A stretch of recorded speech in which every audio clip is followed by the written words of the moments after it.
ಬೆಂಗಳೂರು ಗ್ರಾಮಾಂತರ ತಾಲೂಕು ಆನೇಕಲ್ ಟೌನ್ನಲ್ಲಿ ಪ್ರಪ್ರಥಮವಾಗಿ ಅಕ್ಯುಪಂಕ್ಚರ್ ಚಿಕಿತ್ಸೆ ಹಾಗೂ ಫುಟ್ ರಿಫ್ಲೆಕ್ಸಾಲಜಿ ಮತ್ತು ಫೇಸ್ ರಿಫ್ಲೆಕ್ಸಾಲಜಿ ಚಿಕಿತ್ಸಾ ಕೇಂದ್ರ ತೆರೆದ ಡಾಕ್ಟರ್ ಟಿ.ಎಂ. ರಂಗಾದೊರೆ ಇವರು ಮನುಷ್ಯನಲ್ಲಿ ರಕ್ತ ಸಂಚಾರದ ಕೊರತೆಯಿಂದ ಬರುವ ಮೊಣಕಾಲು ನೋವು, ಸೊಂಟ ನೋವು, ಕತ್ತು ನೋವು, ಭುಜದ ನೋವು ಇನ್ನು ಅನೇಕ ನೋವುಗಳಿಗೆ ತಾವೇ ಸ್ವತಃ ರೋಗಿಗಳಿಗೆ ಉಪಚರಿಸುತ್ತಾರೆ.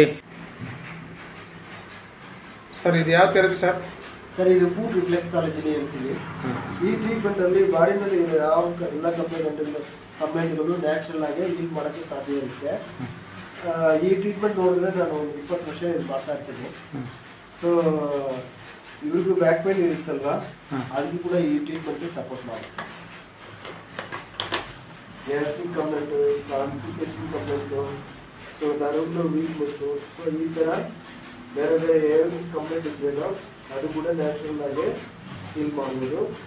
ಸೊ ನರಗಳು ಈಗ ನರಗಳೆಲ್ಲ ಸ್ವಲ್ಪ ವೀಕ್ ಇದೆ, ಸೊ ಅದಕ್ಕೆ ಈ ಟ್ರೀಟ್ಮೆಂಟು ಸ್ವಲ್ಪ ಹೆಲ್ಪ್ ಆಗುತ್ತೆ, ಸಪೋರ್ಟ್ ಆಗುತ್ತೆ. ನಮಸ್ಕಾರ ಸರ್. ನಮಸ್ಕಾರ ಸರ್. ಸರ್ ನಿಮ್ಮ ಹೆಸರು ಏನು? ನಮ್ಮ ಹೆಸರು ಗೋಪಾಲಪ್ಪ, ಲಕ್ಷ್ಮೀಪುರ. ಈ ಬ್ಯಾಕ್ ಪೈನು ಸುಮಾರು 18-20 ವರ್ಷಗಳಿಂದ ಐತೆ. ಆಮೇಲೆ ಎಲ್ಲ ಕಡೆ ಒಂದು 7-8 ಹಾಸ್ಪಿಟ್ಲಲ್ಲೆಲ್ಲ ತೋರಿಸಿದ್ರು. ಇಂಜೆಕ್ಷನ್ ಕೊಟ್ಟಾಗ ಆ ಟ್ಯಾಬ್ಲೆಟ್ ತಗೊಂಡಾಗ ಮಾತ್ರ ಅಪವರ್ ಇರೋವರೆಗೂ ಸ್ವಲ್ಪ ರಿಲೀಫ್ ಆಗುತ್ತೆ, ತಿರ್ಗಿ ಸ್ಟಾರ್ಟ್ ಆಗುತ್ತೆ.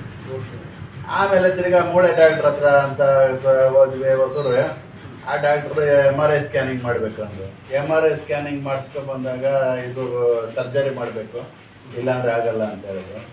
ಅದು ಮಾಡಿಸಿದ್ದೆ. ಅದು ಮಾಡಿಸಿದ್ದೆ ಒಂದು 3 years 5 yearsವರೆಗೂ ಮೇಲಿತ್ತು. ತಿರ್ಗಾ ಸ್ಟಾರ್ಟ್ ಆಗುತ್ತೆ.